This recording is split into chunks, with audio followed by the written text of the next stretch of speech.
Diego Silva foi um daqueles filhos que quebrou imagens de Nossa Senhora na cara da própria mãe. Aos 24 anos, esse jovem do Capão Redondo carregava no peito um ódio contra qualquer manifestação religiosa que o fazia descarregar toda a sua revolta nos objetos sagrados de Dona Aparecida, sua mãe católica fervorosa. Desde os 14 anos, quando começou a se envolver com o tráfico de drogas, Diego desenvolvia uma irritação crescente com a religiosidade da mãe. Achava que era tudo palhaçada, coisa de gente fraca, de quem não tinha coragem de enfrentar a realidade da vida nas ruas. Quando o assunto era Nossa Senhora, então, sua raiva se multiplicava.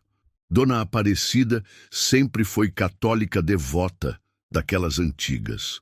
Acordava às 5 da manhã para a missa das 6, mantinha um altar doméstico repleto de santos, rezava o terço diariamente antes de dormir. A casa dela parecia uma pequena igreja, com Nossa Senhora Aparecida na sala, São Jorge no quarto, crucifixo na cozinha e água benta na entrada. Durante a infância, Diego tolerava essa religiosidade materna. Mas quando virou adolescente e começou a andar com más companhias, aquilo se tornou motivo de vergonha. Os companheiros da quebrada zombavam, diziam que sua mãe era beata, que a casa parecia casa de velho. Ele ficava irritado e descontava em casa. A primeira destruição aconteceu quando Diego tinha 16 anos. Era uma pequena imagem de Nossa Senhora, de gesso, que ficava na mesinha da sala. Ele chegara alterado pelo uso de drogas, com raiva de tudo, e aquela imagem o encarando lhe causou um ódio incontrolável. Pegou a peça e arremessou contra a parede, estilhaçando-a completamente. Dona Aparecida chegou do trabalho. Ela fazia faxinas em casas de família para sustentar o filho, e encontrou os cacos no chão. Não gritou, não o agrediu, apenas juntou os pedaços chorando e murmurou: "Diego, por que você faz isso comigo?" A reação do rapaz foi de mais raiva ainda. Disse que era apenas gesso, que não significava nada, que ela parasse com o drama. Conforme Diego crescia no mundo do crime, sua violência contra os objetos religiosos aumentava proporcionalmente. Queimava terços, rasgava santinhos, jogava água benta fora. Cada imagem em casa se tornava alvo de sua revolta. Era como se cada objeto sagrado fosse uma acusação silenciosa contra seu estilo de vida. A situação se agravou quando ele começou a trazer problemas para dentro de casa. Chegava de madrugada sob efeito de entorpecentes, levava pessoas estranhas, usava a residência como ponto de encontro. Dona Aparecida implorava para que mudasse de vida. Dizia que estava com medo, que aquilo terminaria mal. Diego respondia com grosserias. Alegava que ela não mandava nele, que ele sustentava a casa, que ela ficasse quieta com seus santos. Se ela insistia, ele explodia em violência verbal e às vezes física. Já havia empurrado a mãe, gritado em seu rosto, causado escândalos na rua. Os vizinhos começaram a temê-lo. Dona Aparecida era querida no bairro, respeitada por todos, mas Diego era o filho problemático que ninguém queria por perto. As amigas dela pararam de visitá-la. Os vizinhos evitavam cumprimentar quando o viam. O ápice da destruição aconteceu numa madrugada quando Diego voltou para casa e encontrou sua mãe ajoelhada na sala, rezando o terço diante de uma imagem grande de Nossa Senhora Aparecida. Aquela cena lhe causou uma revolta inexplicável. Ela ali, suplicando a uma estátua, pedindo para salvá-lo, como se ele precisasse ser salvo. Chegou gritando, disse que aquilo era ridículo, que Nossa Senhora não resolveria nada, que se ela quisesse que ele mudasse, era só parar de enchê-lo. Arrancou a imagem das mãos da mãe e arremessou ao chão com força. A cabeça da santa rolou para um lado, o manto se partiu, restando apenas o tronco na base. Dona Aparecida desabou em lágrimas.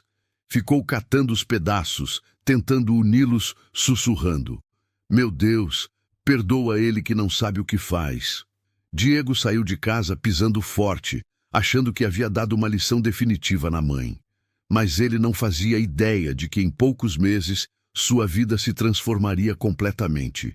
E que justamente aquela mulher, cuja imagem ele quebrava, seria quem lhe mostraria o significado do amor verdadeiro. Depois daquela noite em que Diego destroçou a imagem grande de Nossa Senhora diante de Dona Aparecida, o jovem ficou ainda mais convencido de sua posição. Em sua mente distorcida, havia provado que aqueles santos não serviam para nada. Se fossem realmente poderosos, teriam impedido sua destruição.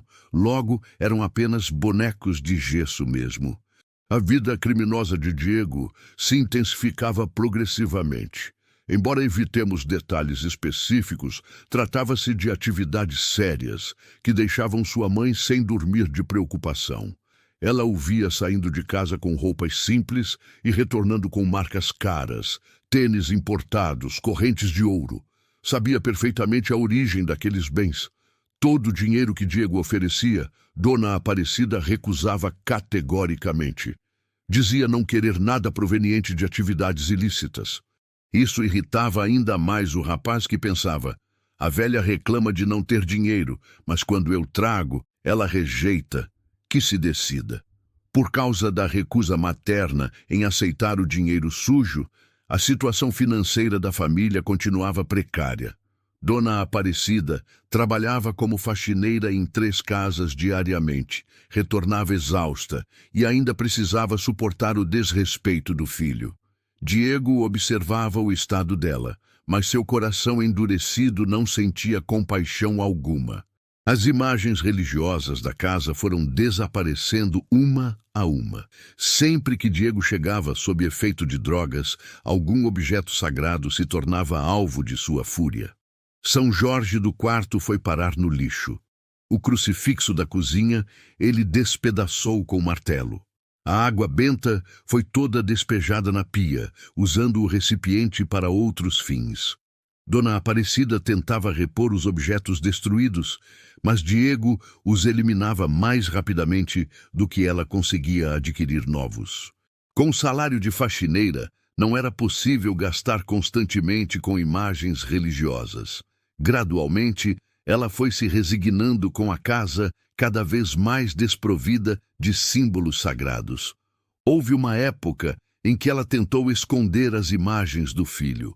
Guardava no guarda-roupa debaixo da cama, dentro de caixas, mas Diego sempre encontrava tudo. Era como se possuísse um radar para localizar qualquer objeto religioso na residência.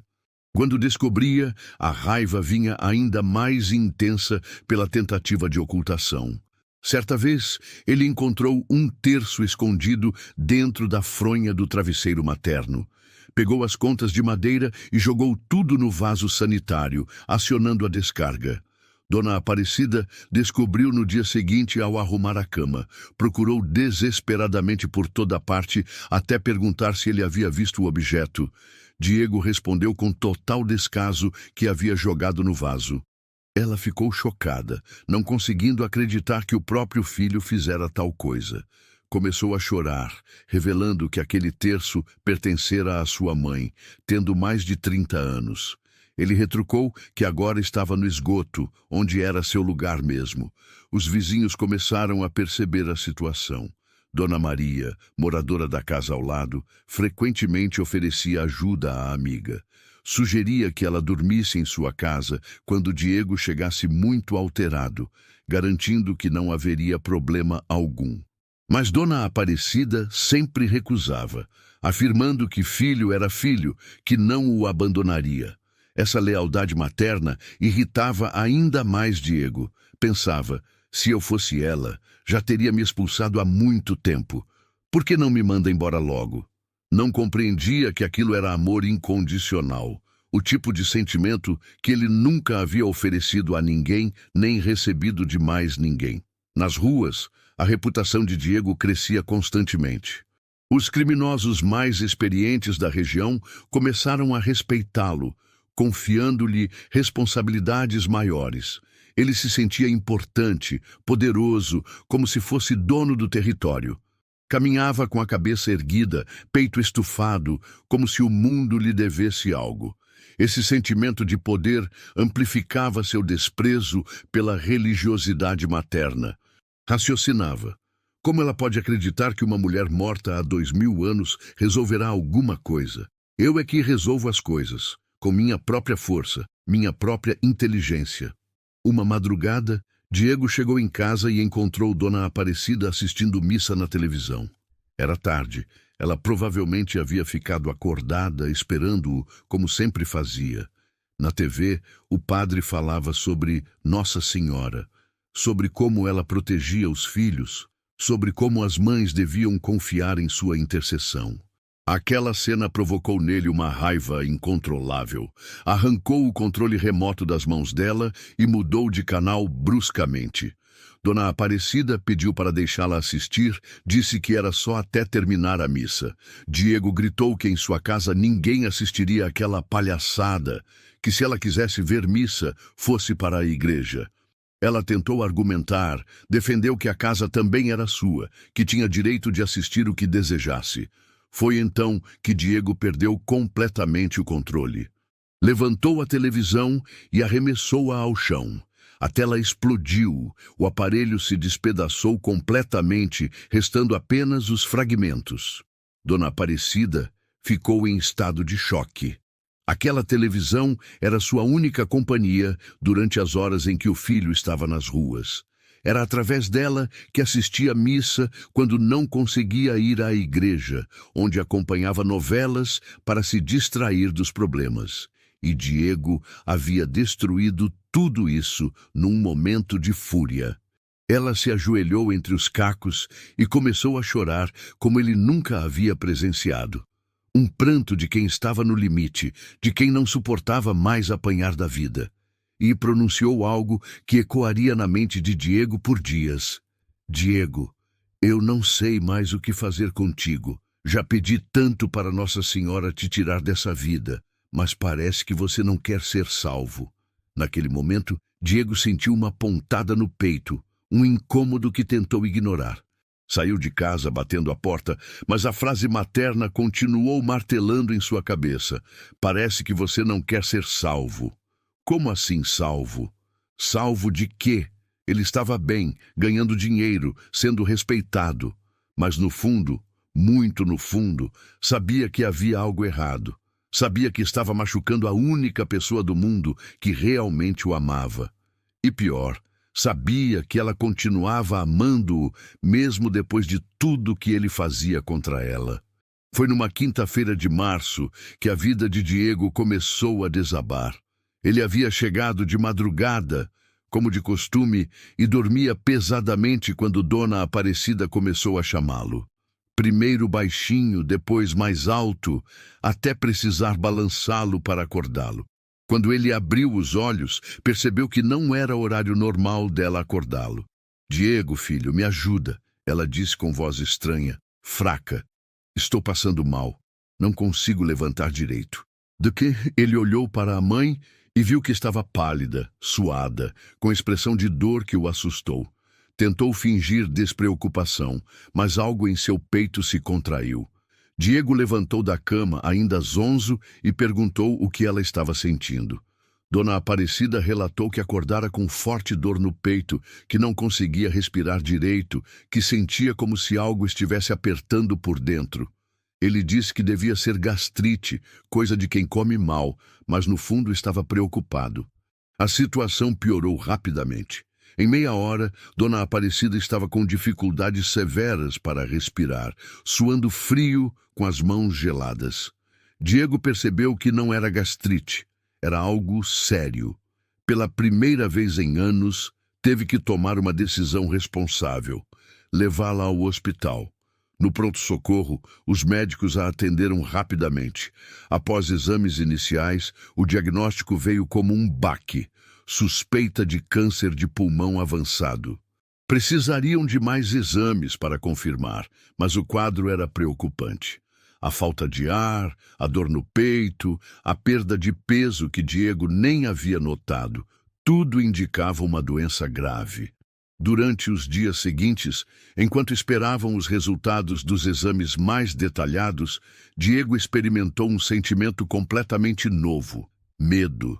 Não medo de rival, de polícia ou de operação. Medo de perder a única pessoa que realmente o amava no mundo.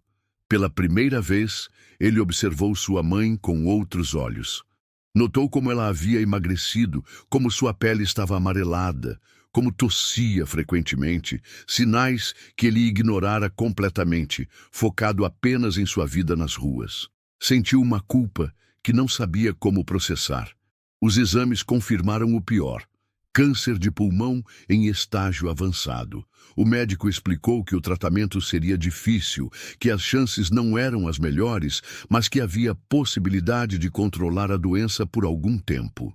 Dona Aparecida recebeu a notícia com uma serenidade que impressionou até os profissionais de saúde. Doutor, há quanto tempo eu tenho para viver? Perguntou ela diretamente. O médico hesitou, mas respondeu honestamente: com tratamento, talvez 6 meses a 1 ano. Sem tratamento, bem menos. Diego sentiu o mundo desabar. Sua mãe estava morrendo e ele havia passado anos destruindo os únicos objetos que lhe davam conforto. Naquela noite no hospital, enquanto Dona Aparecida dormia sob efeito de calmantes, Diego teve uma crise de consciência brutal. Sentado na cadeira desconfortável ao lado da cama, olhava para aquela mulher frágil, ligada a aparelhos, e se lembrava de todas as imagens que havia quebrado, todos os terços que havia queimado, todas as vezes que a havia feito chorar. Ela sempre rezava para Nossa Senhora, pedindo para salvá-lo das ruas, para protegê-lo, para dar-lhe uma vida melhor. E ele, como retribuição, destruía os objetos sagrados dela, zombava de sua fé, desprezava suas orações. Agora, quando ela mais precisaria de sua fé para enfrentar a doença, a casa estava vazia de qualquer símbolo religioso por culpa dele. Diego saiu do hospital na madrugada e, pela primeira vez em anos, foi diretamente para casa.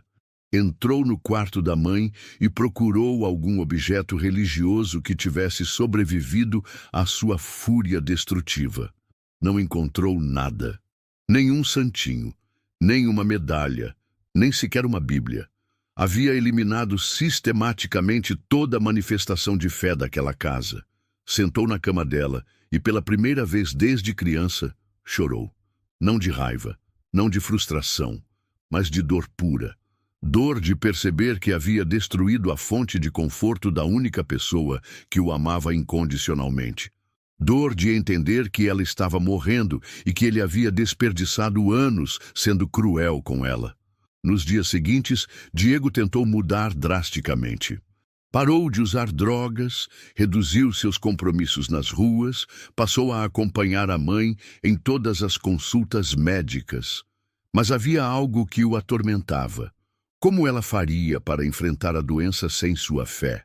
Como encontraria forças para lutar contra o câncer se ele havia destruído todos os seus símbolos sagrados? Uma tarde, enquanto esperavam na sala de quimioterapia, Diego viu outras pacientes com terços, medalhas, imagens pequenas de santos. Percebeu como esses objetos lhes davam conforto, como rezavam baixinho antes dos procedimentos, como pareciam mais tranquilas que sua mãe, que não tinha nada para segurar, nada para lhe dar força espiritual. Dona Aparecida nunca se queixou da ausência de objetos religiosos. Nunca cobrou do filho por tê-los destruído. Apenas enfrentava a doença com a mesma dignidade silenciosa com que havia suportado anos de desrespeito. Mas Diego percebia que algo faltava, que ela precisava de sua fé para encontrar forças, e que por culpa dele, essa fonte de conforto havia sido eliminada. Foi nessa época que ele começou a entender verdadeiramente o que havia perdido. Não eram apenas bonecas de gesso que ele destroçara. Eram símbolos de esperança, objetos que conectavam sua mãe com algo maior que suas dificuldades terrenas. Eram âncora de paz numa vida de sofrimento. E ele havia arrancado tudo isso dela. A cada dia que passava, vendo Dona Aparecida definhar lentamente, Diego sentia o peso da culpa aumentar. Percebeu que havia dois tipos de morte acontecendo: a física, causada pelo câncer, e a espiritual, causada por ele ao destruir a fé dela. E não sabia qual das duas o atormentava mais. O primeiro ciclo de quimioterapia foi brutal para Dona Aparecida. Diego acompanhava cada sessão, vendo sua mãe definhar progressivamente, perdendo cabelo, emagrecendo, vomitando constantemente. Mas o que mais o atormentava era perceber que ela enfrentava tudo isso sem o amparo espiritual que sempre tivera, por culpa exclusivamente sua. Numa tarde particularmente difícil, após uma sessão de quimioterapia que deixara Dona Aparecida muito debilitada, Diego a ajudou a chegar em casa e a deitou na cama. Ela estava fraca demais para falar, apenas fechou os olhos e tentou descansar. Ele ficou ali observando-a dormir, quando percebeu que ela movia os lábios silenciosamente. Aproximou-se para ouvir e descobriu que ela estava rezando de memória, sussurrando ave-marias baixinhas, mesmo sem ter nenhum terço para contar as orações. Estava fazendo o que sempre fizera, rezando para Nossa Senhora, mas agora com as mãos vazias, porque ele havia destruído todos os seus terços ao longo dos anos. Naquele momento, algo se quebrou definitivamente no coração endurecido de Diego. Ver sua mãe rezando com as mãos vazias, privada dos objetos que sempre lhe deram conforto, foi a gota d'água que faltava. Saiu do quarto silenciosamente e, pela primeira vez na vida adulta, sentiu vergonha genuína de seus atos. Naquela noite, Diego fez algo impensável. Foi até uma igreja católica próxima de casa. Era quase meia-noite quando chegou diante da igreja de Nossa Senhora Aparecida, a mesma onde sua mãe sempre ia às missas matinais. A igreja estava fechada, mas havia uma gruta externa com uma pequena imagem da santa, onde algumas velas permaneciam acesas.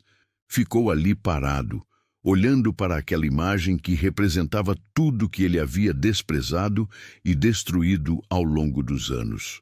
Pela primeira vez, não sentiu raiva nem desprezo. Sentiu apenas um vazio imenso e a certeza de que havia causado uma dor desnecessária à pessoa que mais amava no mundo. Ajoelhou-se diante da gruta, algo que jamais imaginara fazer, e falou com uma sinceridade brutal. Eu não sei se você existe mesmo ou se é só o que minha mãe acredita. Mas se existe, se pode fazer alguma coisa, ajuda ela. Não por mim, que não mereço nada, mas por ela, que sempre acreditou em você, mesmo quando eu destruía suas imagens. Continuou falando, as palavras saindo com dificuldade. Eu quebrei tudo que ela tinha de você. Queimei os terços, joguei fora as medalhas, destruí as imagens. Agora ela está morrendo e não tem nada para dar força para ela. Se você existe mesmo, perdoa ela pelos meus erros. E se puder, salva ela, porque eu não consigo viver sem minha mãe. Enquanto falava, Diego chorava como não chorava desde a infância. Não era choro de raiva ou frustração, era choro de arrependimento genuíno de quem finalmente entendia a dimensão do mal que havia causado. Ficou ali por quase uma hora, despejando anos de culpa reprimida. Quando se levantou para ir embora, notou que uma das velas da gruta havia se apagado. Sem pensar muito, pegou o isqueiro que sempre carregava no bolso, o mesmo que usara para queimar terços, e reacendeu a vela. Foi um gesto simples, mas simbolicamente poderoso. Pela primeira vez na vida, estava alimentando uma chama em vez de apagá-la. Nos dias seguintes, algo extraordinário começou a acontecer. Dona Aparecida, que vinha respondendo mal ao tratamento, começou a apresentar melhoras inesperadas. Sua disposição aumentou, os vômitos diminuíram, ela conseguia comer melhor. Os médicos ficaram surpresos com a resposta positiva ao tratamento, considerando o estado avançado da doença. Diego não contou para ninguém sobre sua visita à igreja, mas algo havia mudado definitivamente em seu interior. Começou a pesquisar sobre a fé católica, tentando entender o que sua mãe via naquelas imagens que ele sempre desprezara. Descobriu que não se tratava de adoração a ídolos, como sempre pensara, mas de veneração a símbolos que representavam virtudes e intercessões. Uma semana após sua oração na gruta, Diego tomou uma decisão que surpreenderia qualquer um que o conhecesse. Foi a uma loja de artigos religiosos e comprou uma pequena imagem de Nossa Senhora Aparecida, um terço de madeira e uma medalha. Eram objetos simples, baratos, mas escolhidos com o mesmo cuidado com que alguém escolhe o presente mais importante da vida. Chegou em casa nervoso, não sabendo como sua mãe reagiria. Entrou no quarto onde ela descansava após mais uma sessão de quimioterapia e, sem dizer nada, colocou os objetos religiosos na mesinha ao lado da cama. Dona Aparecida olhou para as peças, depois para o filho, e seus olhos se encheram de lágrimas. "Diego", ela sussurrou, "de onde você tirou isso?" Ele respondeu com voz embargada, "Comprei para a senhora, mãe. Sei que a senhora precisa disso para ficar forte. Desculpa por ter quebrado tudo antes. Desculpa por ter sido tão ruim com a senhora." Foi a primeira vez em anos que ele pedira desculpas de verdade. Dona Aparecida pegou o terço com mãos trêmulas e o segurou contra o peito como se fosse o tesouro mais precioso do mundo. "Filho, você não sabe o que isso significa para mim", disse chorando, "não pelos objetos, mas por ver que seu coração mudou." Naquele momento, Diego entendeu que havia recuperado não apenas a fé de sua mãe, mas também seu respeito e sua esperança nele. A partir daquele dia, Diego começou a acompanhar algumas orações da mãe, não porque tivesse desenvolvido fé católica instantaneamente, mas porque queria compensar os anos em que a havia privado desse conforto. Sentava-se ao lado da cama enquanto ela rezava o terço. Às vezes até tentava acompanhar algumas ave-marias. O mais surpreendente era ver como aqueles objetos simples transformavam o semblante de Dona Aparecida. Ela parecia mais forte, mais esperançosa, mais preparada para enfrentar a doença. Diego percebeu que havia subestimado completamente o poder da fé como fonte de força interior. Não era superstição, como sempre pensara, era combustível para a alma. Hoje, 2 anos após aquela noite de oração na gruta, Diego Silva é um homem completamente diferente. Dona Aparecida não apenas sobreviveu ao câncer, que entrou em remissão completa para a surpresa dos médicos, como também recuperou a alegria de viver que havia perdido durante os anos difíceis com o filho.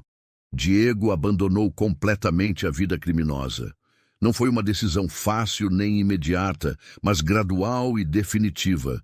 Começou frequentando um grupo de apoio para dependentes químicos numa paróquia católica, onde encontrou outras pessoas que, como ele, haviam machucado suas famílias e buscavam reconstruir suas vidas. Hoje, ele trabalha como auxiliar de enfermagem no mesmo hospital onde sua mãe fez tratamento. Decidiu ajudar outras pessoas que passam pelo que eles passaram. Os colegas sabem sua história e respeitam sua transformação.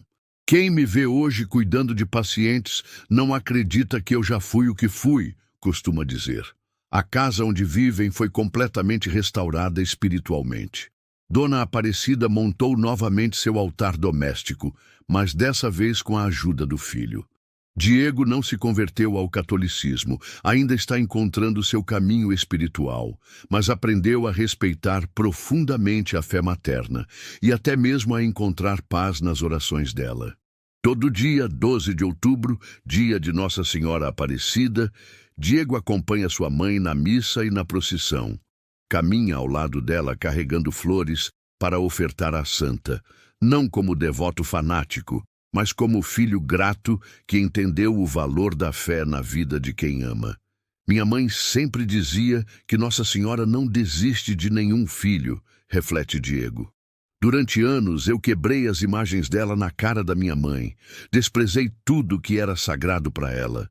Mas quando eu mais precisei, quando vi que ia perder a única pessoa que me amava de verdade, foi para Nossa Senhora que eu corri.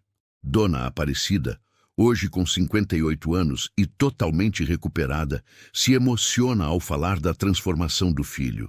Deus escreveu certo por linhas tortas. Foi através da minha doença que meu menino encontrou o caminho de volta para casa. Nossa Senhora nunca desistiu dele, mesmo quando ele quebrava as imagens dela.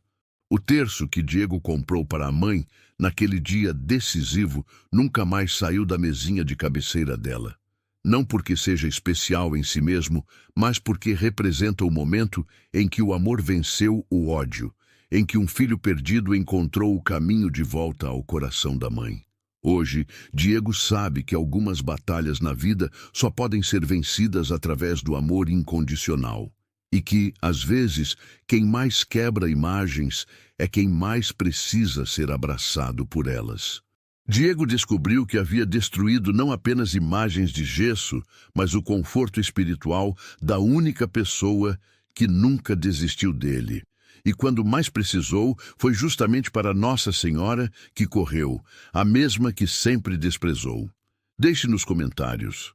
Você já teve que pedir perdão por ter desrespeitado algo sagrado para alguém que ama? Ou conhece alguma família que passou por situação similar? Digite amém para abençoar a todos que passam por um momento difícil e precisam de oração. Se esta história tocou você, inscreva-se no canal para mais relatos de transformação. Nossa Senhora Aparecida, Consoladora dos aflitos, ampare todas as mães que choram por filhos perdidos.